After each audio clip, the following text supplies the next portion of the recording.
Hai guys, selamat berjumpa lagi dengan saya di sini ya, RB. Oke. Sebelumnya saya sedang membuatkan analisa harian di salah satu token kripto ya.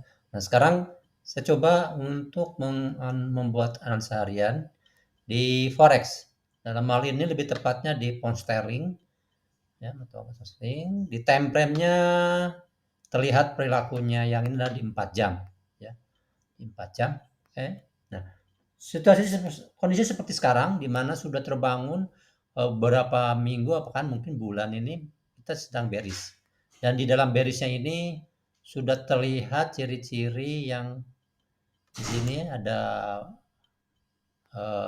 terakhir yaitu gelombang C. Nah, biasanya kalau setelah gelombang C ini, terutama kalau dia berdekat di daerah reversal, itu adalah akan terbangun sebuah gelombang X ya. Ya, seperti ini yang menghubungkan. Biasanya gelombang X ini adalah menghubungkan dua pola tiga yang berbeda atau dua pola korektif yang berbeda. Dalam hal ini adalah kalau misalnya di sini adalah zigzag, maka pola yang kedua yang terhubung setelah X yang itu antara triangle ataupun flat ya.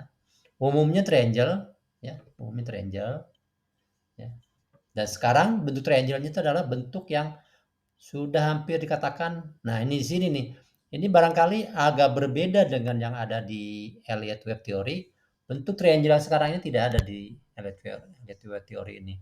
Ya. Nah, jadi ini A-nya ke sini, B ke sini, C ini adalah salah satu bentuk triangle yang khas dari Elliott Wave modern yang disebut sebagai triangle netral, ya, netral seperti ini. Ini perilakunya seperti ini ya, A, B, C. Ya. Tentunya persyaratan-persyaratan sebagai bangunan dari sebuah triangle harus dipenuhi ya. Mungkin Anda harus lebih salah satunya yaitu bahwa minimal ada 3 gelombang yang punya korektif sebesar nilainya 50%. Fibonacci retraksi 50% ya. Dalam hal ini yang B ini memang tidak memenuhi tapi jadi akibatnya di sini sudah ada 2 ya, tinggal satu lagi yaitu gelombang E, retraksi terhadap D-nya itu adalah minimal 50% ya. Nah, kalau kita menemukan sebuah triangle seperti ini, bangun triangle seperti ini, maka kita harus menggunakan alat bantu garis trend line untuk yang menghubungkan titik A terhadap C, B terhadap D, dan A terhadap C. Nah, seperti ini ya. Garis ini biasanya digunakan untuk memastikan apakah gelombang ini melewati, kalau dia breakout terhadap garis atas maka dia akan reversal ya, bullish. Kalau dia breakoutnya terhadap garis bawah ini maka ini tanda sebagai continue bearish ya. Dengan perhitungan gelombang seperti ini di mana bentuknya adalah E-nya di sini, ini diperkirakan bahwa setelah E akan terjadi reversal. Ya, ini adalah salah satu skenario untuk mengidentifikasi sebuah bentuk pola yang akan reversal. Ya, ya seperti ini. Jadi, nah E-nya ini minimal harus 50 Fibonacci, 50% Fibonacci, minimal 550 karena yang B-nya gagal memenuhi syarat ya.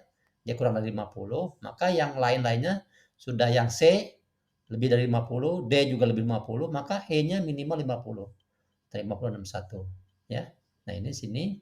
Jadi gelombang yang akan terbangun dan untuk gelombang E-nya ini adalah sebuah gelombang minimal bentuknya adalah pola 3 ya.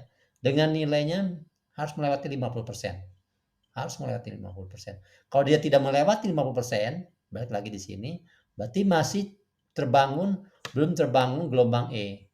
Ya. Ya. Kecuali kalau gagal. Artinya kalau gagal dari sini, bahkan kalau gagal itu artinya bahwa E-nya dia terus ke sini.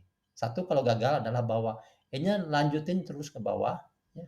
Sehingga ini menjadi sebuah bangun kontinu, atau C ini adalah sebagai akhir, ini bukan katakanlah bukan sebuah reversal, bukan sebuah flat, tapi sebuah yang namanya zigzag. Walaupun ini jarang terjadi sebuah zigzag diakhiri zigzag, artinya ini bangun double ya, double zigzag itu jarang terjadi ya untuk yang mengakhiri sebuah reversal ini jarang terjadi. Biasanya bangun kombinasi. Ya. Jadi E-nya di sini ya harus lebih 50% bangun E-nya. Nah, setelah bangun E ini maka prediksinya adalah harga akan naik ya, akan naik. Katakan dimanapun posisinya ini, sehingga ini adalah seperti ini.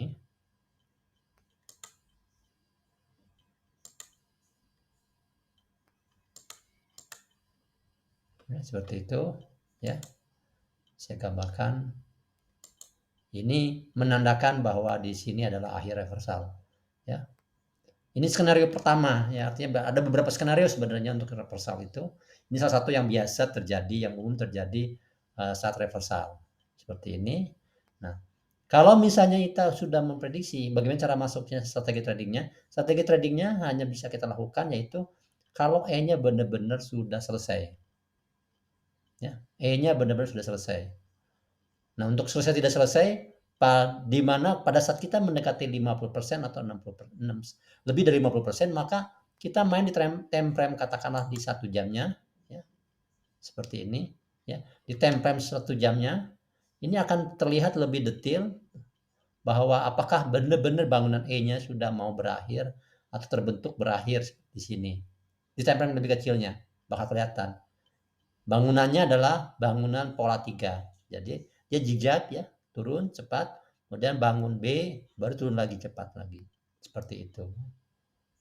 Nah, kalau itu sudah terbangun pola 3, maka kita pada saat balik arahnya atau minimal di area 50%-nya kita sudah bisa melakukan yang namanya lakukan buy ya di situ. Ini agak berbeda kalau di